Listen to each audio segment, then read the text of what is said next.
Nobody's known me a long time. I have. Remember her? Ann Sheridan, Hollywood's seductive Oomph Girl, was far more than just a sultry screen siren. Behind her dazzling smile and fiery charm was a woman wrapped in mystery, heartbreak, and scandal. Audiences adored her sass and sparkle, but few ever knew the real story. The one about the woman who defied Hollywood's rules, loved recklessly, and paid a steep price for living life on her own terms. Born Clara Lou Sheridan on February 21, 1915. In Texas, Ann grew up the youngest of 5 in a modest but close-knit family. Her Southern upbringing gave her strength, warmth, and grit, qualities that would carry her through the ruthless world of Hollywood. She originally planned to become a teacher, attending North Texas State Teachers College, where she played basketball, sang in a band, and proved herself as a born performer. But fate had other plans. When her sister jokingly entered her photo in Paramount's Search for Beauty contest, Ann unexpectedly won, and that prank set her on a path to stardom. Her early Hollywood years were anything but glamorous.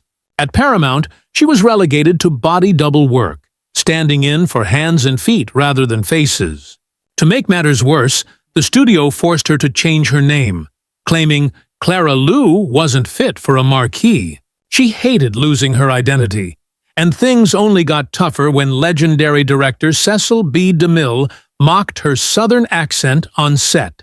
But instead of breaking her, those humiliations hardened her resolve. She refused to quit. Ann's breakthrough came after leaving Paramount and signing with Warner Brothers, where her charisma finally began to shine. Yet Hollywood still refused to take her seriously.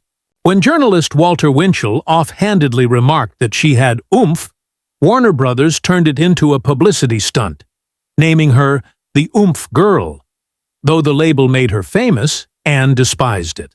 She wanted to be known for her talent, not just her beauty. Still, she endured it with grace, proving she was more than a headline.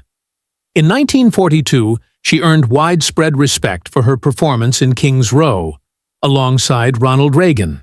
The controversial film showcased her dramatic range and solidified her place among Hollywood's elite.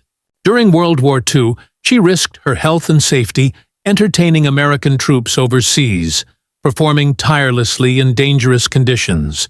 Despite losing weight and suffering exhaustion, she never complained, a testament to her courage and heart. But while her career soared, her personal life was filled with heartbreak. Her first marriage to actor Edward Norris fell apart quickly, and her second, to George Brent, ended amid betrayal and scandal when he publicly blamed her for their divorce. Hollywood studios exploited her image, turning her love life into tabloid fodder. Yet Ann remained a romantic, always hopeful that she'd find real love away from the cameras.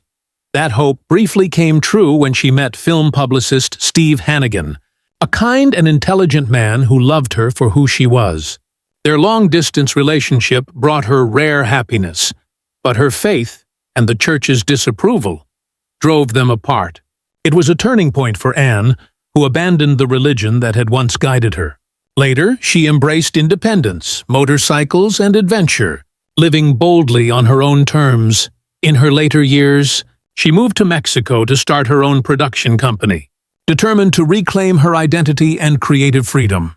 And at last, she found lasting love with actor Scott McKay.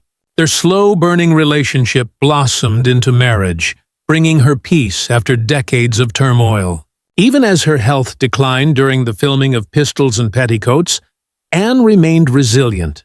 She kept working, smiling, and assuring her husband, "I'm going to be all right." But on January 21, 1967, just 1 month shy of her 52nd birthday, Ann Sheridan passed away quietly, leaving behind a legacy of strength, courage, and grace. She had lived fiercely, loved deeply, and never let Hollywood define her. The world may remember her as the glamorous Oomph Girl, But behind that image was something far more powerful.